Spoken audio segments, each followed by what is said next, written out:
नमस्कार सगळ्यांना. स्वागत आहे परत एकदा सर्वांचं आपल्या आवडत्या चॅनलवरती. तर आर-आर-बी, एन-टी-पी-सीच्या ज्या काही एक्झाम आहेत, त्या या ठिकाणी सुरू होत आहेत. सो जे काही तुमच्याकडं शिल्लक असतील 1, 2, 3 दिवस ॲज समथिंग, तर त्या 2-3 दिवसामध्ये जे काही महत्त्वाचे प्रश्न आहेत, ते या ठिकाणी प्रोव्हाईड करत आहोत. जेवढे होतील तेवढे. ओके. आणि सर्व प्रश्न इथं कव्हर वगैरे होत नाहीत. इथं फक्त आपण जी-केचे प्रश्न पाहत आहोत. बाकीचे जे काही प्रश्न आहेत ज्याच्यामध्ये सामान्य ज्ञानचे तर रिमेनिंग असतीलच, त्याच्यासोबत मॅथ आणि त्यानंतर रिझनिंग. ओके. तर याच्यासाठी सराव पेपर वगैरे काढलेत. जेवढं होईल तेवढं अभ्यास करा त्या सराव पेपर्सचा. हा माझा नंबर आहे, त्या पेड आहेत. ओके. कॉन्टॅक्ट करून द्या आणि जेवढं होईल तेवढं सोडवा. ओके. सो असो, पाहूयात आजच्या या सिरीजचा पहिला प्रश्न, की राष्ट्रीय हळद मंडळाचं मुख्यालय वगैरे कुठं आहे? अशा टाईपचा हा प्रश्न आहे. ओके. तर बघायला गेलं तर राष्ट्रीय हळद मंडळाचं मुख्यालय स्पेशली करून निजामाबादमध्ये आहे. ओके. आणि हे कुठं आहे? तर तेलंगणामध्ये आहे. लक्षात ठेवा. आणि अजून एक बोलायला गेलं तर हे 2025 मध्ये वगैरे स्थापन वगैरे केलंय. आता कोचीच्या बाबतीत बघा, लक्ष ठेवा. जे काही मसाले असतात ना, तर इथं मसाले मंडळ स्थापन करण्यात आलेलं आहे. सो हे थोडंसं नोट डाऊन करून घ्या. परत गुंटूरच्या बाबतीत बोलायला गेलं तर इथं आहे तंबाखू मंडळ वगैरे लावा त्याच्यासमोर. परत कोलकाताच्या बाबतीत बोलायला गेलं तर चहा मंडळाची स्थापना किंवा मुख्यालय वगैरे त्या ठिकाणी आहे. ओके. मुख्यालय आहेत आणि त्यांचे प्लेसेस वगैरे दिलेले आहेत. सो नोट डाऊन करून घ्या. आणि परत पुढं बघा, की भारताच्या उत्तर मध्य रेल्वे विभागाचं मुख्यालय विचारलंय. तर ज्या वेळेला उत्तर मध्य रेल्वेचं मुख्यालय वगैरे विचारलं जाईल, तर त्यावेळेला लक्षात ठेवा प्रयागराज. ओके. आणि हे कुठं आहे? तर उत्तर प्रदेशमध्ये हे स्थित वगैरे आहे. ज्याला आपण NCR म्हणतो ना, नॉर्थ सेंट्रल रेल्वे वगैरे. ओके. सो नोट डाऊन करून घ्या. आणि परत बघायला गेलं तर जबलपूर या ठिकाणी जे काही त्याला आपण म्हणू शकता WCR वगैरे.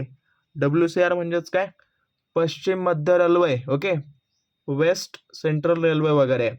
त्यानंतर जे बिलासपूर आहे. बिलासपूर इथं काय आहे? तर SECR ॲज इट इज याला आपण म्हणू शकता, किंवा हे आहे दक्षिण. ओके. दक्षिण पूर्व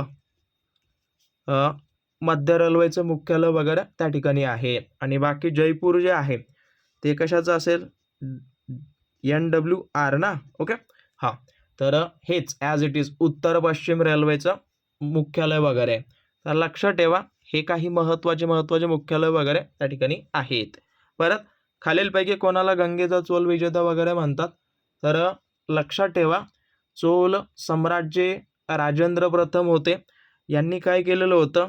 स्पेशली करून उत्तर भारतावर. ओके. हां.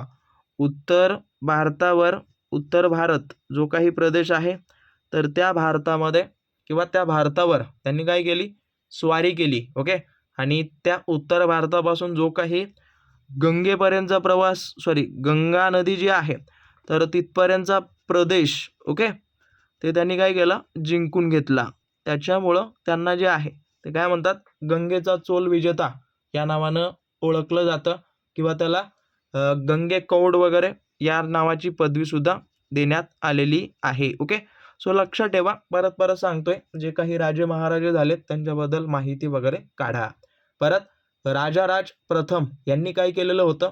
तर यांनी जे आहे ते स्पेशली करून तंजावर नावाचं जे काही ठिकाण आहे ना, तर त्या ठिकाणी त्यांनी मंदिर वगैरे बांधलेलं आहे, ज्याला आपण बृहदीश्वर मंदिर वगैरे म्हणतो. आणि बाकी विजयालय यांनी काय केलं? तर चोल साम्राज्याची स्थापना वगैरे त्यांनी केलेली आहे, किंवा हे संस्थापक वगैरे होते. सो लक्षात ठेवा आणि नोट डाऊन करून घ्या. आणि परत सांगतोय, सगळं एका दिवसामध्ये होईल या भावनेनं राहू नका. जेवढं होईल तेवढं. एवढंच सांगतो, गणित आणि बुद्धिमत्तेचे प्रश्न जेवढे होतील तेवढे सोडवा. तोच तुमचा स्कोरिंग सब्जेक्ट ठरणार आहे.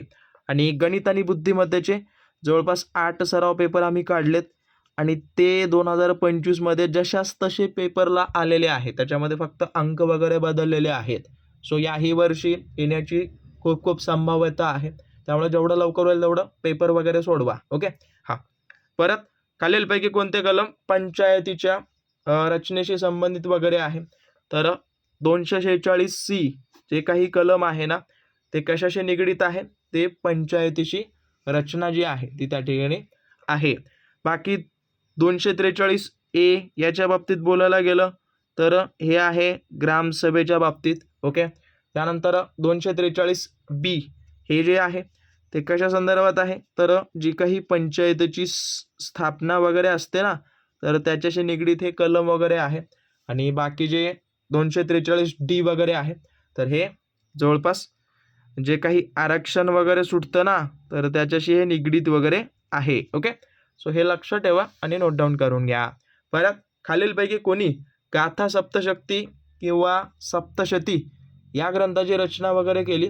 तर जे हाल राजे होते किंवा राजा हाल, ओके, यांनी जे आहे ते या ग्रंथांची काय केली? एक पद्धतीनं रचना केली किंवा लिखाण वगैरे त्यांनी केलेलं आहे. ओके. हे एक उत्तम कवी वगैरे होते आणि स्पेशली करून यांनी काय केलेलं होतं की जवळपास याच्यामध्ये जो काही हा ग्रंथ होता, याच्यामध्ये जवळपास 700 ओके ज्या काही गाथा वगैरे असतात, तर गाथाचा संग्रह याच्यामध्ये केलाय आणि हे होतं प्राकृत भाषेत. ओके. प्राकृत भाषेमध्ये हे त्या ठिकाणी होतं. परत बघायला गेलं तर सातवाहन घराणे वगैरे हे स्पेशली करून काय सातवाहन घराण्यामध्ये किंवा हे सातवाहन घराण्यातील राजे आहेत बरं. सो लक्षात ठेवा. आणि सगळ्यात पहिलं आपल्या महाराष्ट्रामध्ये जे काही घराण्याची स्थापना वगैरे झाली ते सातवाहन घराणं आपण म्हणतो.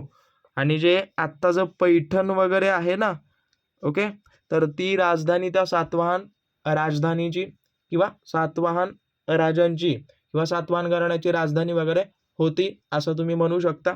ओके.